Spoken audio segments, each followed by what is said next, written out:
Oke, assalamualaikum warahmatullahi wabarakatuh. Bertemu lagi dengan saya di channel Triana Era Vlogger, channel yang menyajikan tentang sejarah kolonial Belanda di Nusantara. Oke, saat ini saya sedang berada di daerah Kalasan, Yogyakarta, daerah Sleman ya ini masuknya. Tepatnya di Kelurahan Berbah. Di sini di tempat saya berdiri ini dahulu terdapat sebuah pabrik gula atau sugar fabrik yang bernama Tanjung Tirto. Tanjung Tirto ini dibangun pada tahun 1874 oleh Walter Bruce van Gruno. Walter Bruce van Gruno ini adalah seorang menantu dari pemilik perkebunan di daerah Kalasan ini yang bernama Frederick William Wiseman, seorang pemilik perkebunan di daerah Kalasan ini. Kemudian membangun sugar fabrik atau pabrik gula di daerah Kalasan ini, tepatnya di Kelurahan Berbah. Hari ini video ini spesial karena dimana saya meliput ini bersamaan dengan kegiatan kandang kebo atau komunitas kandang kebo di Facebook itu ada, dan kebetulan saya mengikutinya. Saya dapat undangan untuk menghadirinya. Di sini komunitas kandang kebo ini akan membahas sedikit tentang jejak kolonial sugar fabrik Tanjung Tirto ini. Berikut mengunjungi rumah-rumah dinas dan beberapa bangunan-bangunan penting kala itu. Terakhir nanti ada makam Belandanya juga. Mau tahu kegiatannya dari komunitas kandang kebo itu seperti apa? Ikuti terus video saya, dan saya ingatkan untuk selalu dukung channel saya dengan menekan tombol subscribe dan lonceng notifikasinya, agar kalian dapat pemberitahuan tentang video-video terbaru tentang sejarah kolonial Belanda melalui channel Triana Era Vlogger. Oke, ini dia videonya untuk Anda.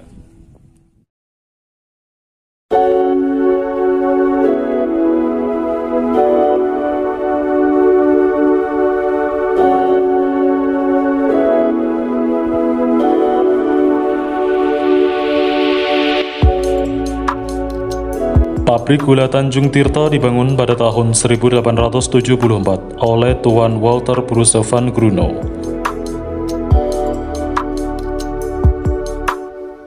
Beliau adalah menantu dari pemilik perkebunan di daerah Kalasan dan Beran bernama Frederick William Wiseman. Tanah perkebunan tersebut merupakan warisan dari ayah Tuan Frederick yang bernama Peter Wiseman. Peter Wiseman adalah seorang tentara yang dikirim ke Hindia Belanda sebagai pengawal Sultan Yogyakarta, kemudian menjadi landholder atau penyewa tanah milik Keraton Yogyakarta. Awalnya pada tahun 1832, tanah perkebunan tersebut dikelola oleh Tuan Frederick William Wiseman sebagai ladang tebu bersama istrinya yang bernama Gertrude Louisa Dom. Gertrude Louisa Dom juga berasal dari keluarga landholder. Keluarga ini kemudian memiliki 2 orang putri dan 1 orang putra yang nantinya akan mewarisi tanah-tanah perkebunan milik kedua orang tuanya. Putri pertamanya bernama F.C. Wiseman yang menikah dengan Jacob Marinus Spinnaker Hardik yang kelak menjadi pendiri sugar fabrik Beran. Putri keduanya adalah J.E. Wiseman yang menikah dengan Walter Bruce van Gruno yang kemudian bersama adik iparnya atau anak terakhir dari Tuan Wiseman bernama P.G. Wiseman menduduki kursi direksi sugar fabrik Tanjung Tirto. Modal awal berdirinya sugar fabrik Tanjung Tirto ini adalah pinjaman modal dari perusahaan keuangan Hindia Belanda bernama International Credit and Handel Vereniging Rotterdam pada tahun 1874. Kemudian pada tahun 1905, sugar fabrik Tanjung Tirto ini melakukan perubahan status perusahaan yang semula perusahaan keluarga menjadi perusahaan perseroan terbatas atau Namlus Vennootschap NV Sugar Fabrik Tanjung Tirto. Statusnya sebagai NV inilah yang memungkinkan pabrik gula ini mendapat suntikan modal dari para investor-investor luar. Dengan penambahan modal tersebut, pabrik gula Tanjung Tirto ini bisa memperluas tanah perkebunannya pada tahun 1808 dan mulai melakukan transisi pengangkutan bahan baku gula dari kereta sapi menjadi kereta lori dengan membangun jaringan lori dari Decauville hingga ke stasiun Kalasan.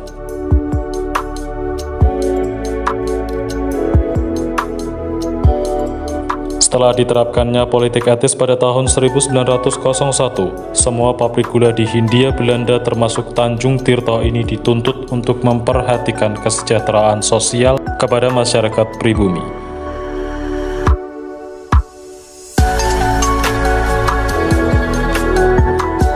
Pabrik gula Tanjung Tirto sendiri mulai membangun saluran irigasi, membangun prasarana dan sarana pendidikan setingkat HIS atau Holland Indie School bernama Prambanan Arjuna School pada tanggal 1 Januari 1928 dan mendirikan Hulp Ziekenhuis atau Rumah Sakit Pembantu di Desa Jegelen pada tanggal 30 November 1922 hingga kemudian dikelola oleh Zending Petronella.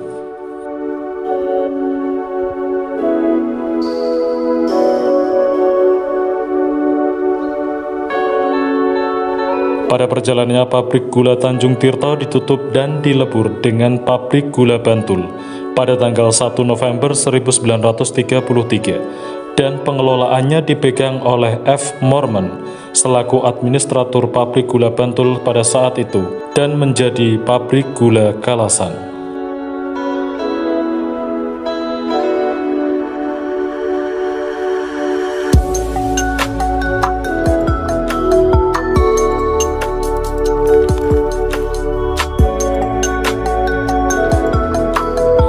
Pada masa pendudukan Jepang, pabrik gula Kalasan resmi tidak beroperasi hingga agresi militer Belanda kedua.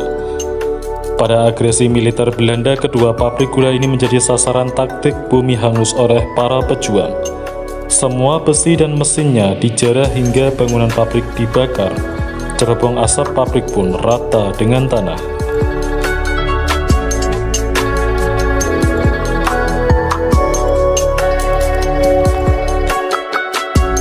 Meskipun demikian, kejayaan pabrik gula Tanjung Tirto masih bisa kita jumpai di sekitar lokasi, seperti rumah dinas administrator pabrik dan sinder pengawas perkebunan, hingga bangunan Hulp Ziekenhuis atau rumah sakit pembantu yang masih berdiri hingga saat ini. Rumah-rumah tersebut banyak kita jumpai di sepanjang Jalan Berbah. Rumah-rumah tersebut bergaya arsitektur Khaled, yaitu gaya arsitektur yang banyak dipakai pada awal abad ke-20.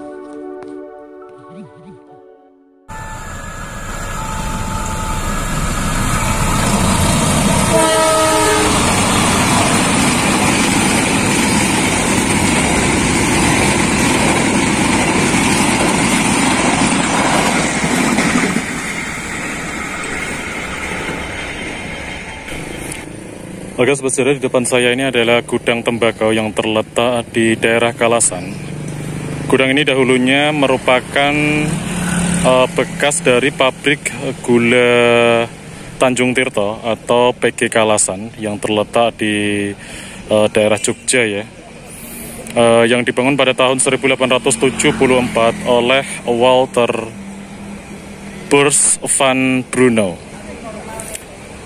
Walter Bruce van Bruno ini adalah menantu dari pemilik perkebunan di daerah Kalasan bernama Tuan Weseman, yang kemudian pada tahun 1874 ini membangun pabrik gula bernama Tanjung Tirto.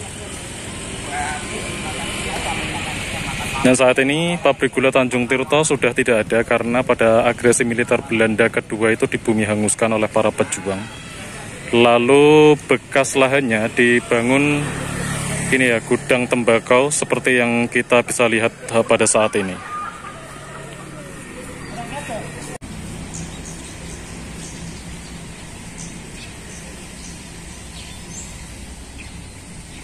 Di depan saya ini merupakan salah satu bangunan cagar budaya yang masih dilestarikan di sekitar komplek dari pabrik gula Tanjung Tirto yang berada di daerah Kalasan ya, sobat sejarah. Di sini terdapat pelangkat cagar budaya SMP Negeri 1 Berbah. Di sini kita bisa melihat dahulunya bangunan SMP Negeri 1 Berbah ini merupakan rumah administrator dari pabrik gula Tanjung Tirto atau Swiker Pabrik Tanjung Tirto yang berada di Kalasan.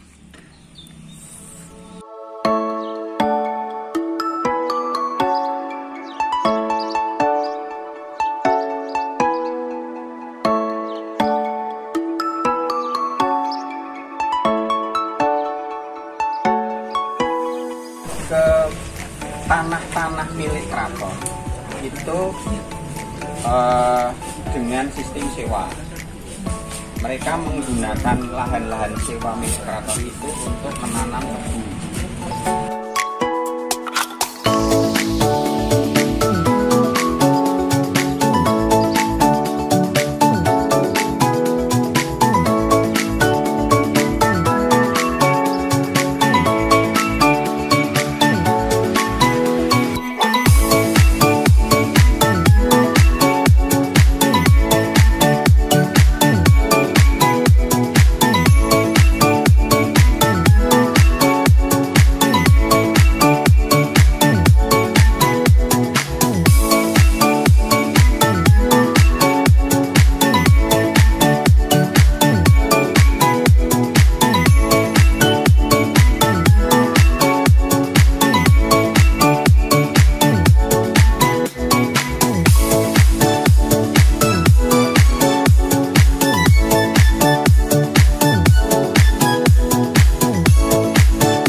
Oke sobat sejarah, di depan saya ini adalah bekas rumah sakit dari rumah sakit yang dibuat oleh pemilik PG Tanjung Tirto ya. Ini merupakan Hub Ziekenhuis atau rumah sakit pembantu yang saat itu dibangun oleh Tuan Walter selaku pemilik dari Swiker Pabrik Tanjung Tirto. Jadi saat itu ini merupakan tuntutan dari pemerintah kolonial Belanda saat diterapkannya politik etis yang kemudian oleh pemilik PG Tanjung Tirto kemudian membangun beberapa fasilitas, salah satunya adalah rumah sakit pembantu ini, dan yang lain adalah sekolahan dan lain sebagainya termasuk irigasi. Itu merupakan imbas dari penerapan politik etis pada masa kolonial Belanda.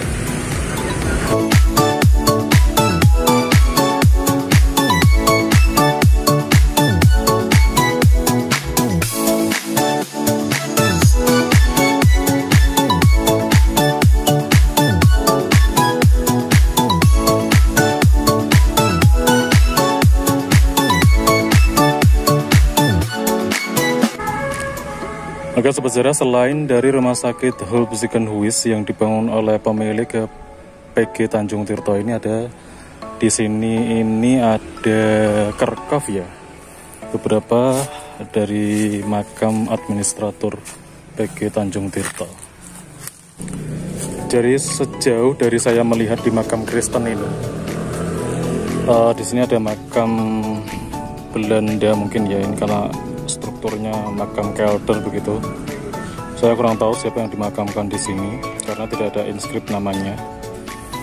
Tapi saya berprediksi sebagian besar yang dimakamkan di sini adalah pengurus dari Zending Petronella, yaitu pengurus dari Hub Ziekenhuis yang dibangun oleh PG Tanjung Tirto sendiri. Beberapa diantaranya ada pastor, ada suster dan lain sebagainya. Ini yang dimakamkan di pemakaman Kristen ini.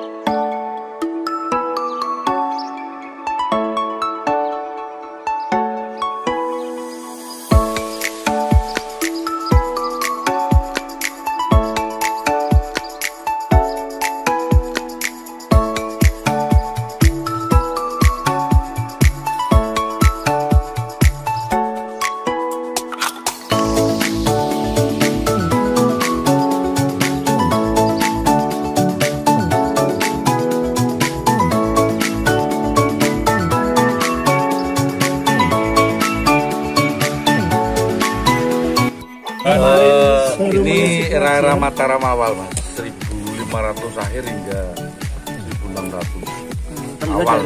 Terlihat Dari bentuk nisannya, nisan Mataram biasanya cirinya dia mempunyai badan biasanya panjang, tinggi panjang. Terus di sini kalaupun ada simbol-simbol atau ragam hias biasanya seperti lidi, kalau bahasa kami soto lanang gitu. Kalau tidak dia polos tanpa ragam hias. Dan nanti biasanya ini agak ada yang lebih tinggi. Biasanya di bagian pinggang ini, namanya pinggang nisan, dia bergaris bertumpuk. Nah ini garisnya nih. Nah ini garisnya. Biasanya ada beberapa, ada 2 sampai 3 bahkan 4. Ini nisan-nisan sebelum era Pangeran Anyokrowati atau era Sultan Agung. Analisis ya mulai. Oke, teman-teman, kita sekarang berada di halaman DPU yang ada di Baba. Di sini terdapat sebuah yoni yang monolit, maksudnya terbuat hanya dari satu batu. Dari catatan Belanda, batu ini telah ada paling tidak tahun 1920 sudah ada di sini. Oleh saya terus terang lupa namanya, tetapi oleh si X tadi itu banyak temuan-temuan di sekitar Tanjung Tirto yang dikumpulkan di sini. Salah banyaknya sekarang ada di Timau, Sono Budoyo dan Gedung Agung. Nah, tuh. Terus sayangnya, ya kalau kita bilang sayang, bagian cerat tempat keluarnya air itu sudah gempal, copot atau apa, sehingga tinggal menyisakan separuh panjang dari cerat yang ada. Satu hal yang menarik lagi, bagian cerat, atas bagian cerat yang biasanya itu polos, sekarang di sini ada relief kala. Nanti bisa yang pengen lihat di sini ada relief kalanya. Ya, ini ada relief kalanya.